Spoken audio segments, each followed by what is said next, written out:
guys. Casey, you brought the shirt, huh? Well, great to be in Pensacola.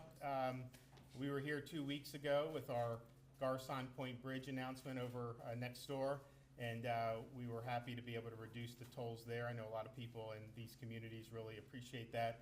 I also want to thank Escambia County Sheriff Chip Simmons for having us. I also want to thank Dane Eagle from the Department of Economic Opportunity. Of course, we have Senator Broxson, Representative Alex Andrade here. I think we have some county commissioners from Escambia County. Welcome you, and then obviously a lot of the officers that are sitting here with us today. We, during the last legislative session, I thought it was important, particularly given the last year and a half, the way a lot of, quite frankly, law enforcement were treated very poorly throughout the country, that we showed our appreciation here in the state of Florida for the folks that wore the uniform. So I proposed that we do $1,000 bonuses for all sworn law enforcement officers in the state of Florida. That's almost 50,000 people, as well as fire and EMTs, our first responders. And so we thought it was a good idea. We were hoping to get the support for it, and we were able to get it through the legislature. And I signed the bill into law. I signed the bill with the budget into law in June. And so then that made it a reality, but then we had to actually do it from the administrative perspective. So I told Dane Eagle, I was like, we gotta get these checks out. It's not like we just have all these names sitting around in the state of Florida in the one database. We had to like get the sheriff's departments, the police departments, everyone to send in. So we were able to do that, and then now we'll obviously be handing out checks here. A lot of people will be getting them in the mail this week and next week. And we're really excited about that. This morning we were down in Surfside with the Task Force 1 and 2 from the City of Miami and the Miami-Dade County Fire Departments. And we did this prior to that happening, obviously. We had signed the budget in early June, but we knew when we did that when something happens, you have folks who are expected to show up, and it's the people wearing the uniform. And the Surfside is an example. You know, they were there saving people right away. And then as those initial folks were saved, you had a big pile of rubble. And it was unlike anything I've ever seen. And they worked tirelessly going through that, for trying to find any sign of life. And they put their heart and souls into that. And it was a very, very emotional duty. It was very trying. You know, there was one example. There was a firefighter who volunteered to help the task force. The guy's daughter was in Champlain Towers. And so they actually, when they found her, her remains, they did a impromptu memorial there. And so these are the types of things where, you know, it takes a toll, and they really did a great job. So we were happy to be able to be there with them. We were also in Jacksonville earlier today with the Duval-Jacksonville Sheriff's Office, and they've obviously got a lot on their hands and have worked very, very hard. And we're really happy to be here in Pensacola with the Escambia County Sheriff's Department. You know, the last year and a half, police officers and folks who wear the uniform, you really can't do that on Zoom. You got to be out there. You got to be responding, and they did that. They assisted with a whole host of issues, even beyond their typical bailiwick, and particularly involving the coronavirus relief efforts. And so I think that they've really been leaders in these communities. I recently heard about the Sheriff's Blazer Academy. And it seems like a really good idea. They'll be mentoring young men ages 13 to 15, building their confidence and teaching them responsibility and respect. And the fact that this program is funded by seized drug money makes it even better, because they're putting that money to good use. And so stopping the drug dealers now and using the money to hopefully deprive them of future clients is really a 1-2 punch. In addition to creating programs to help support their community, deputies work tirelessly to keep the citizens of Escambia County safe. Standing with us today, we have investigators Jake Bandersky and Christy Tatum. On May 18th of this year, these two deputies assisted their major crimes unit in the investigation of the attempted kidnapping of an 11-year-old girl. The girl was waiting at her bus stop when a man grabbed her in broad daylight, attempting to kidnap her. Luckily, she was able to break free and run home, but the assailant was still on the loose. Both investigators canvassed the scene, collected surveillance video, and helped piece together information that led to the arrest of 30-year-old Jared Paul Stenga for this horrific crime. they were able to get a predator off the streets, and we thank them for it. So thank you guys for your hard work. Yep, sir. Thanks so much. Yep. So we, do the bonuses. They're well deserved. It's also our way just to say thank you. If you look around the country, in a lot of law enforcement agencies, morale is at an all-time low. And I know you have people coming from other states. They want to get to Florida, and I'm not saying that we've solved every problem here, but I think that through this effort and other things we've done, folks that know that wear the uniform know Florida stands behind them, and that we support the men and women of law enforcement. I want to thank the First Lady who's here. She's going to say a few things, and then we'll hear from some of our other speakers. I think we've got Dane Eagle to hand out some checks, and I think we've also got, who else is going to, so Dane will come out here, give some remarks, then we'll hand out the checks. So to that end, I'll be super fast.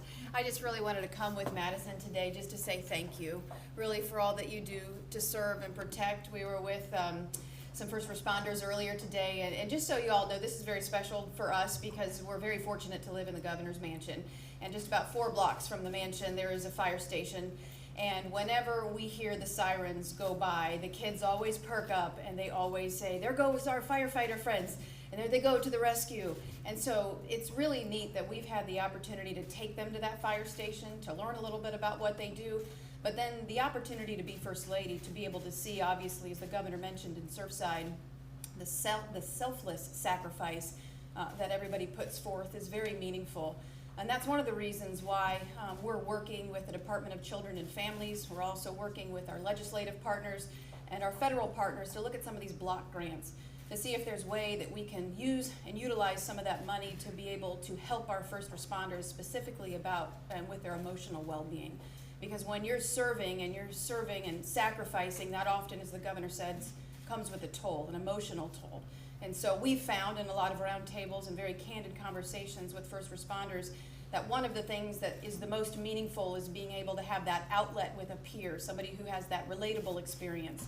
And so we're looking for those opportunities with pre-existing funding and working with our partners to be able to maximize that so that we're helping those who help us on a daily basis. So really, we want to be here. And as soon as Madison found out that we were going to go say thank you to police and first responders, I said, "Madison, do you want to go?" And she goes, "Yes." And so she wanted to come and hand out some checks. So thank you for what you do, and thank you for your service. all right, Dane. Well, thank you all for being here today, and really thank you to the governor and the First Lady, the First Family, really, Madison here as well, for prioritizing first responders across the entire state. This was a priority of the governor this last legislative session, and ensuring that our first responders, our policemen and women, firefighters, EMS are recognized for what they had to do through COVID, and even beyond that. It was a tough year for all of them, and for our legislature for stepping up and answering the call. Senator Broggs and Representative Andrade, 2 great guys I got to serve with. It's really amazing to see that kind of service in Florida. Department of Economic Opportunity was just privileged and honored to help carry out the governor's vision and coordinating with the various offices, sheriff's offices, police, EMT, fire across the state to get these checks out in a meaningful and efficient manner. And here we are today just recognizing some of the cream of the crop. Governor and First Lady could have gone anywhere in the state today. They picked 3 locations and they wanted to be in Pensacola. So here we are. Without further ado, we'll get started. And as we call your name, please come up, and the governor and the sheriff. What are we going to do right here? I think that's a great spot for it. And we'll start with the 2 the governor recognized. Deputy Sheriff Jake Bandersky.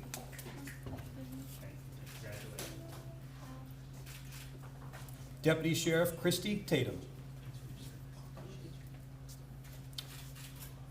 Deputy Sheriff K-9 Matthew Beatty.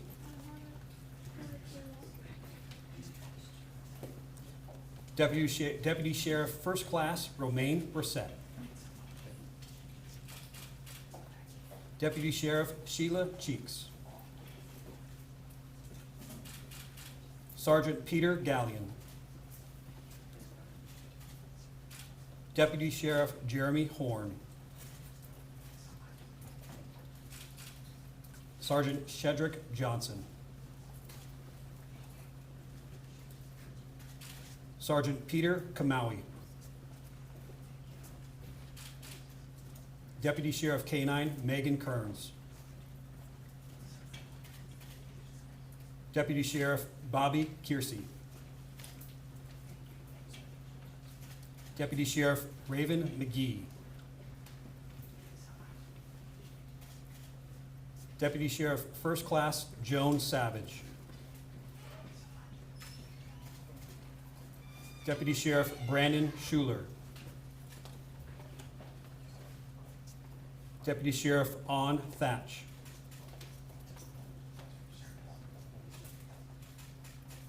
Deputy Sheriff Olivia Washington. And Deputy Sheriff First Class Michael Williams.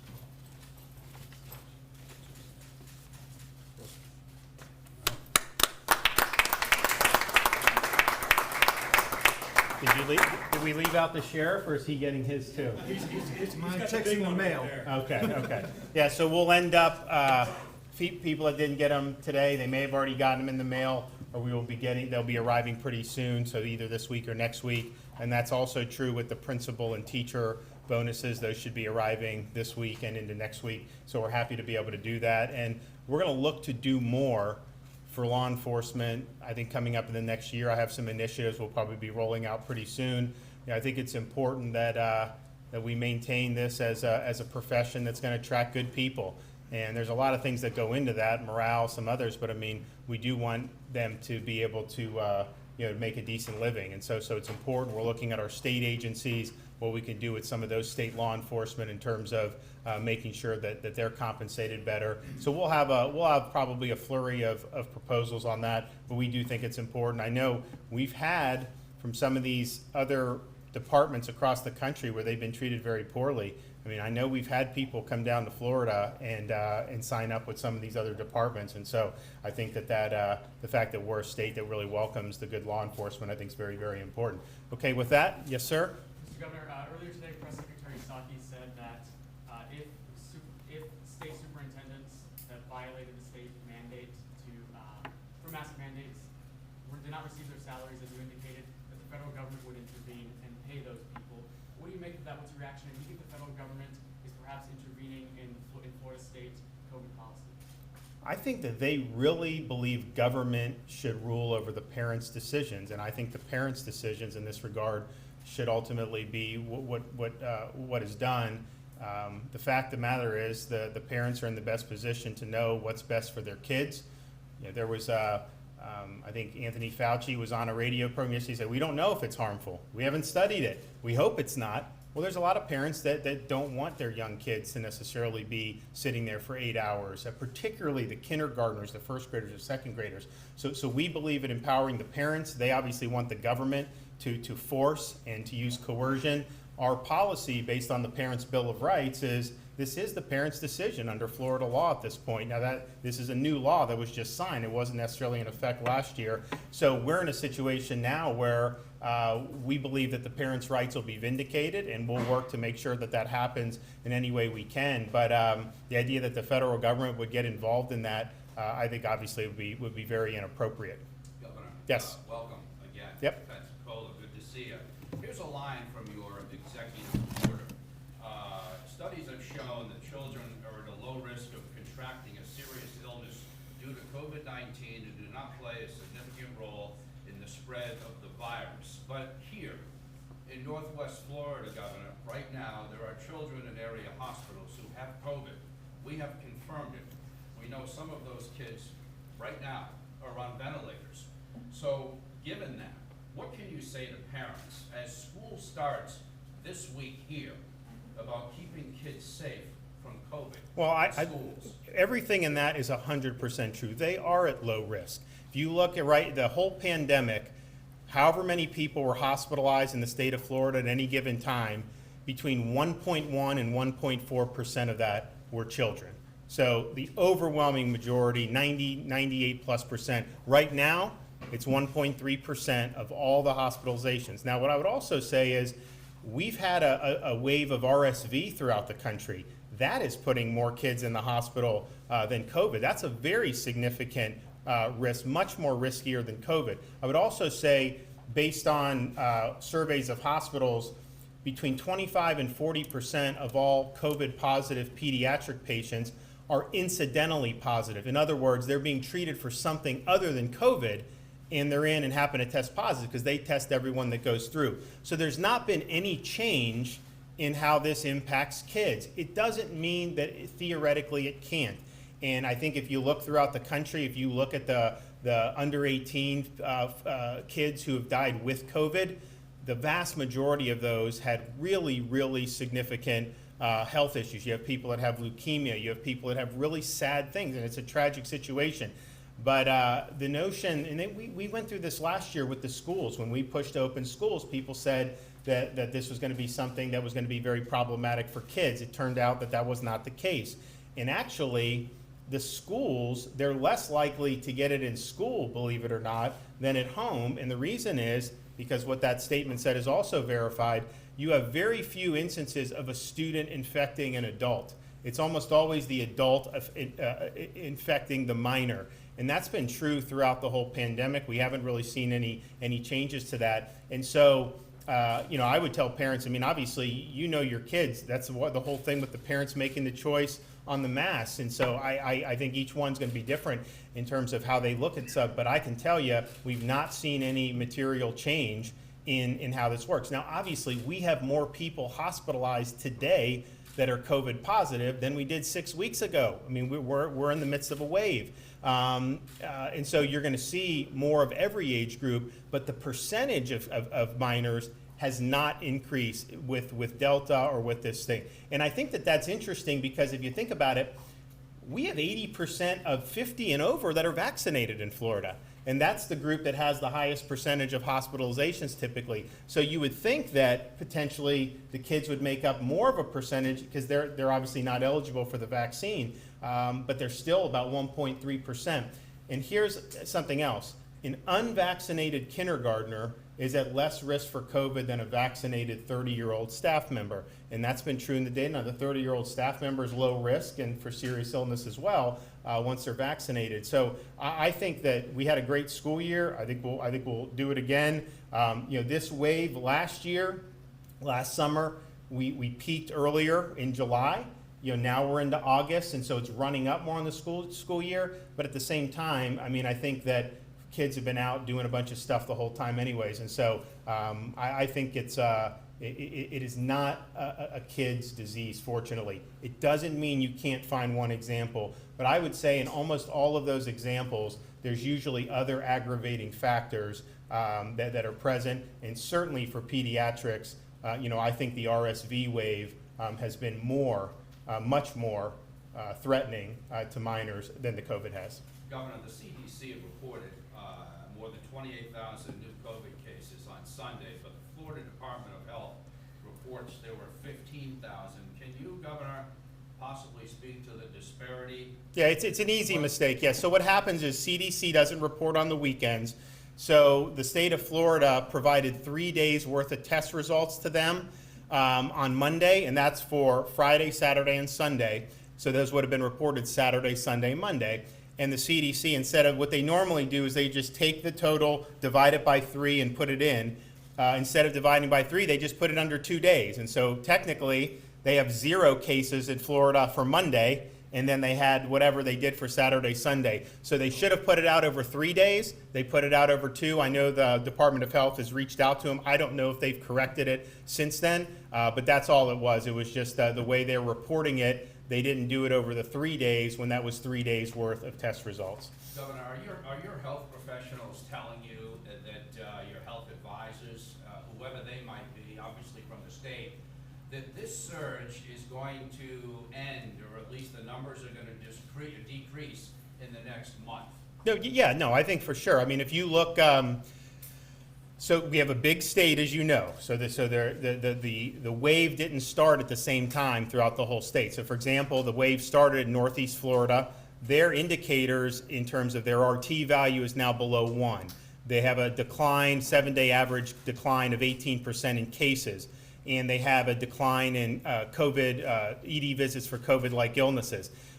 You have the Panhandle, you didn't necessarily start increasing the same time, but it's a similar cycle. And I think most people think that you're going to see not just Florida, but you'll see the Sun Belt throughout, because it's not just Florida. I mean, if you watch certain news channels, you think Florida was the only state that had any type. But I mean, you look at some of these other Sunbelt states, deep south, and I think you're going to see it. I think you'll see it roll over for sure. When they do these waves, it's a very repeatable pattern. And Michael Levitt, as a professor at Stanford Medical, he identified this pattern like a year and a half ago. When you start to see these increases, they go and then they accelerate, and then you'll have the growth will slow, and then it'll kind of go into a holding pattern, a plateau, and then it starts to recede. Now, the one thing we saw with Great Britain was they had a huge upswing and then a huge downswing very rapidly with Delta. And the question is that unique to Great Britain, or is that how Delta, there was a huge downswing in India too, because Delta came from India. So we're looking at that, and hopefully we see it recede very quickly. I would note, because there's some people who say, oh, well, shut down, do all that, which we're not doing. Great Britain, they did their Freedom Day, like right when they hit the peak over the summer, and it just fell off a cliff ever since they got rid of all of those things. And so I think it shows that, these things have a very powerful life cycle, and we're seeing the indicators. And I think you will see, not just in Florida, I think all the states that have had the increases. And then what's going to happen is, and this will blow up narratives, but as the seasons change, you're going to start to see these patterns emerge in the Midwest and in the Northeast. And I think it'll be very repeatable, and I think it'll be very similar to what we saw last year, maybe even with some of these cases, because Delta, it's an aerosolized virus, it's very transmissible, and it's not something like the things like social distancing. I mean, it doesn't matter because it's just in the air. And so I think you're going to see that, but I think you'll see similar patterns. What we have seen in Florida in terms of the hospital census, if you talk to pretty much every single hospital executive I've spoke to, chief medical officers, they will tell you that the senior population that's heavily vaccinated is not showing up in the hospitals like they did last summer, because the vaccine has reduced their chance to be seriously ill. So you don't have massive numbers of nursing home residents.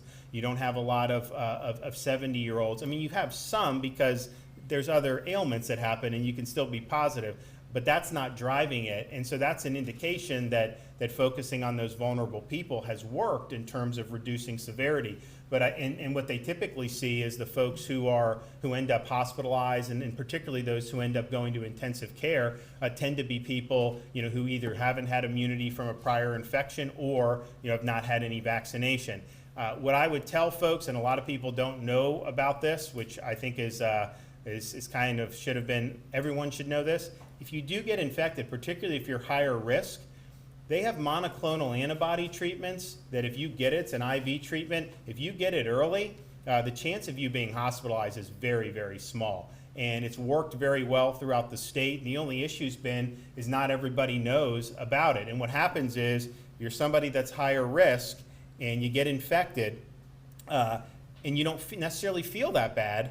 The incentive is kind of like, well, you know what? I think I'm going to be fine. What happens, though, is that once the virus progresses and it becomes more serious, the monoclonal antibody at that point is not likely to reverse it. If you get it early, I mean, it really nukes it. People's symptoms are resolved relatively quickly. It's kind of the closest thing we have to a cure. You just have to do it at the very beginning of the infection cycle. And so that's what we're trying to tell people is, okay, if you get infected, talk to your doctor immediately and ask about whether the monoclonal antibody treatment, it's one of them is Regeneron, which President Trump used when he got, that was still under experimental use then. He used it, and he's told me personally that totally cleared everything up. You got to go by data, and the data's strong on this, and so anecdotes you got to take with a grain of salt. But it is striking to me, 100% of the people that I know that have gotten monoclonal antibodies have said that it completely resolved their COVID infection within 48 hours. So that's the message for folks. I mean, obviously, we have now in Florida, we have over 80% of the 50-plus population that's been vaccinated. That has helped reduce illness. Now, it doesn't do what we hope in terms of creating herd immunity. People are still testing positive who are vaccinated. It's usually a very mild case. They're not being hospitalized in large numbers, but it's not necessarily preventing the spread like we hoped that would do. And people are looking at that. I've talked to folks, places like Stanford and Harvard, and they said that they think that the monoclonal or the vaccines probably do reduce your likelihood of being infected and spreading it for about 3 months pretty dramatically. But then after that, it's a little easier for you to catch it. And that, again, these are not serious cases. But if you're counting cases, and if that's what people are fixated on, just know that you will continue to see cases even as the vaccinations go. I think it's also important to point out, there's a narrative saying that somehow that increased cases are tied to how high the vaccination rates are. Florida, we have the highest vaccination rate in the Southeast. We're 22 out of 51. So it's not like we're a little bit above average nationwide. And then with seniors and 50 plus, we've got over 80% of 50 plus. You have places like Israel that are the most vaccinated country. It's one of the most vaccinated countries in the world. They're having huge surges right now, probably similar on a per capita basis to what Florida has seen over the last couple of weeks. You look at some areas like Iceland, it's like almost 90% vaccinated. They're having huge increases. And so the cases and kind of some of these spikes, the vaccinations are not necessarily preventing that. Now, I do think they're helping to prevent serious illness, but people just need to know that that's kind of what the use of them is for. And if people, if they have a belief that, well, if more people got vaccinated, then COVID would go away. That is, I think at this point, we know that will not happen. I mean, it will continue to circulate, and even people like me who are vaccinated, I'm going to come in, I probably have come in contact with it, but I mean, I've never tested positive, but if I come in contact with it, I potentially could get a very mild infection, and then that helps build the immunity. But that's the way this is going to play out. It's not going to play out. I know some of these folks in DC have said, once we have, people that are on TV all the time said, once we have 50% vaccinated, COVID will just go away. That's obviously not true, because we have 50% nationally vaccinated, and we still see. So that's just what we're dealing with. But at the end of the day, I think we have the tools between the vaccinations and the monoclonal antibodies to be able to take COVID from something that was certainly more risky for elderly people in particular than the typical respiratory virus, and take that and really make it a flu level risk for most people. And that's kind of the direction that we're going. Okay, well, I gotta run and get back to Tallahassee, but thank you all for coming, and we really appreciate everything that the Escambia County Sheriff's Department and everyone here does for us. Thank you.